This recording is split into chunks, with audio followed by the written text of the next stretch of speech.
We are made for love. We are made for companionship, for friendship, for community, and for joy. If you take nothing else away from this sermon, please take that in all its meanings and with all its depth of feeling.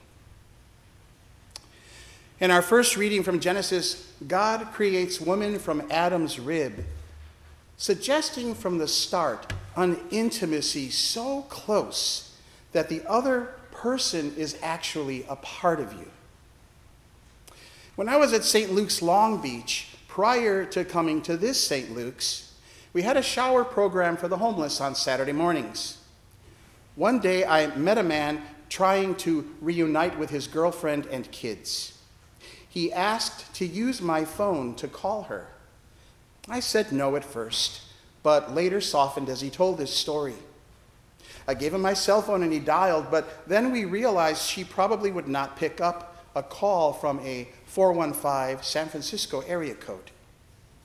Sure enough, it went to voicemail, and the crestfallen look on his face was heartbreaking. "You must really miss your kids," I said. "I miss them so much," he said. "And you love her," I offered. He replied with a phrase I've never heard before. "I do, very much. She's my rib." Like Adam's rib, I thought. That's how close he feels to her. So I prayed with him and I wished him well. She's my rib. He's my rib. That's the closeness into which we are born as human beings. Sadly, this text from Genesis has historically been used to suggest that the female is thus subordinate to the male. But its meaning is the opposite. We are partners, companions, so close it hurts if the other is broken. So fragile, only time can heal the relationship when it does fracture. Which is why in that same reading it also says, "Therefore a man leaves his father and his mother and clings to his wife, and they become one flesh." Again, misused by religion against gay marriage. But we are made for love. Please remember, those early parts of Genesis are a sort of sacred fable. They are not meant to be treated as fact. Who was there to write this down anyway? Did there have to be a same-sex couple in the Garden of Eden also, in order for such relationships to be valid 2,500 years later? I'm reminded of a quote by the biblical scholar John Dominic Crossan, who said, "My point, once again, is not that those ancient people told literal stories that we are now smart enough today to take symbolically, but that they told them symbolically, and we are now dumb enough to take them literally."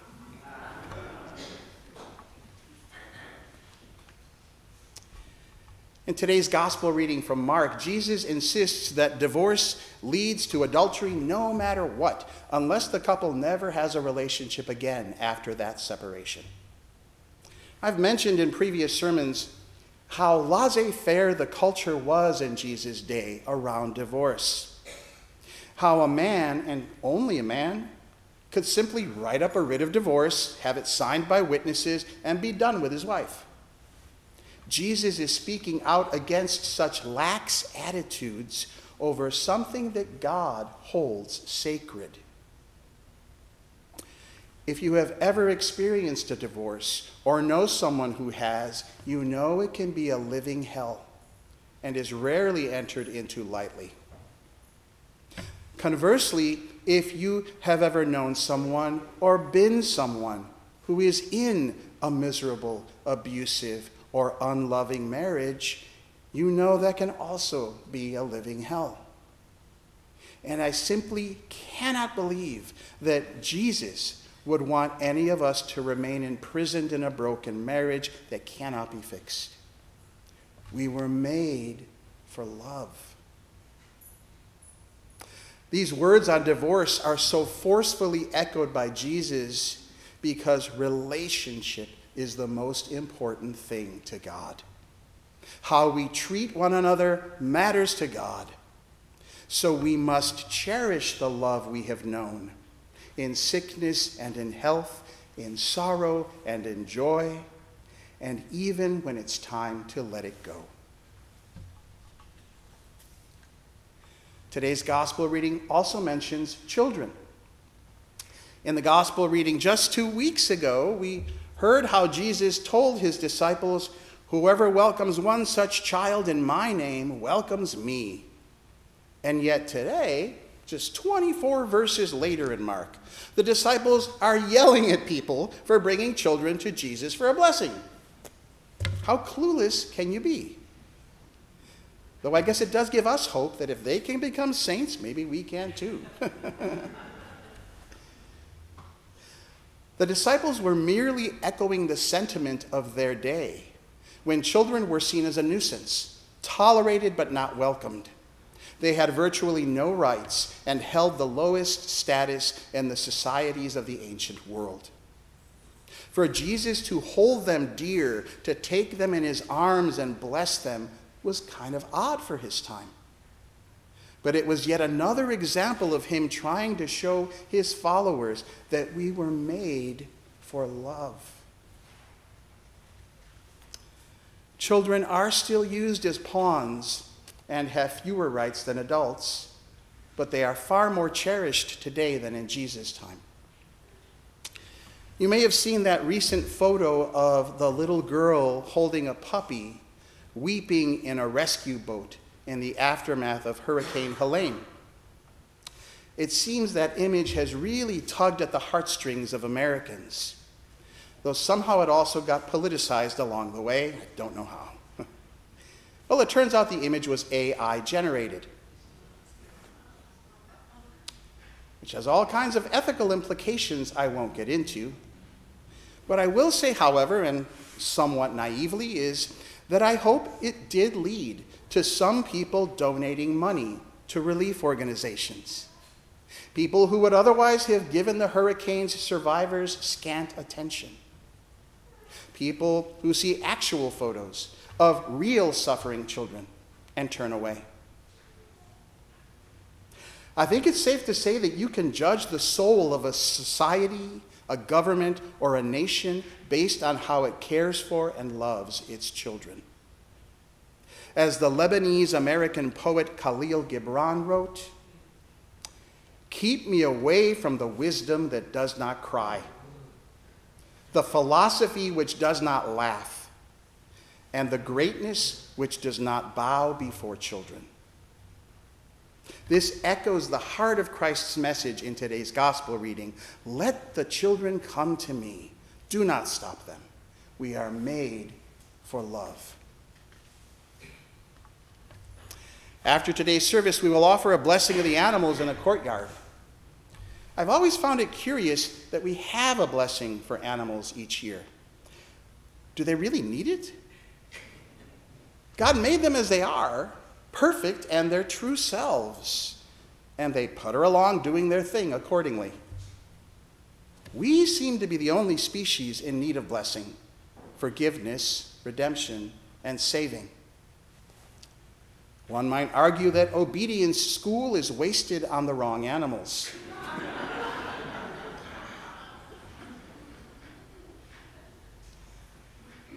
I think this blessing of the animals is really for us.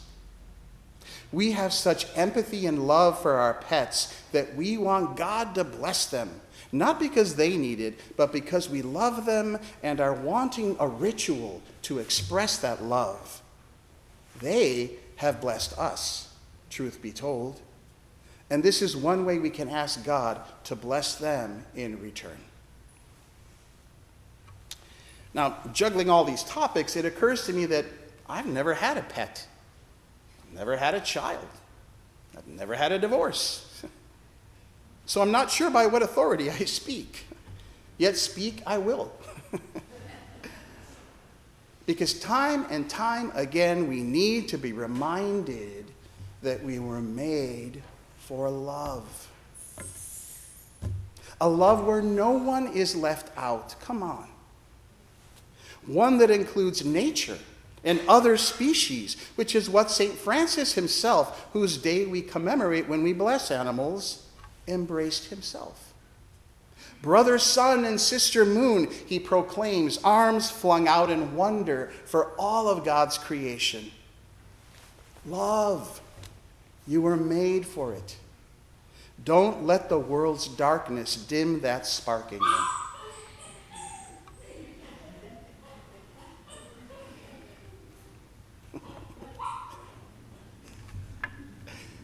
The 20th century pacifist Muriel Lester, a friend of Gandhi's and an amazing unsung hero of our times, had this to say about joy versus despair, love versus its opposite.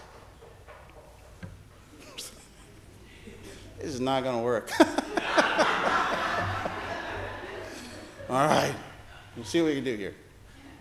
I can say that again. The 20th century pacifist Muriel Lester, remember, a friend of Gandhi's and an amazing unsung hero of our times, had this to say about joy versus despair, love versus its opposite.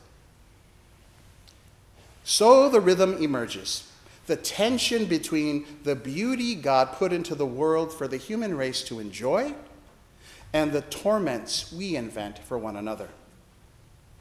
One can keep one's balance, but vertigo is always waiting to engulf the unwary. In other words, we need to spend as much time giving thanks for the beauty God puts into the world as we spend lamenting the ways we torment one another. Now, admittedly, I tend to fixate more heavily on the torment part of life in my sermons. So today, with pets and talking about children, let me just say, hooray for love. Finally, I am learning French these days. Learning is in quotes because I'm doing it through the Duolingo app for about 5 minutes a day. One of the first words I learned on this app is the French for pet, animal de compagnie. It's kind of perfect. Animal of company. Animal that keeps you company. Companion animal. Companion. God made us to be companion animals for each other. May we one day learn to be as guiding, caring, obedient, slobberingly loving, and unself-conscious as our pets already are. May we wag our tails as much at beauty and joy as we whimper for the state of the world and what we've done to one another.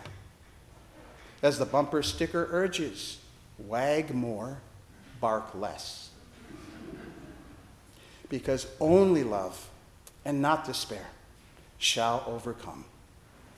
And remember that you were made for it. Amen. Amen.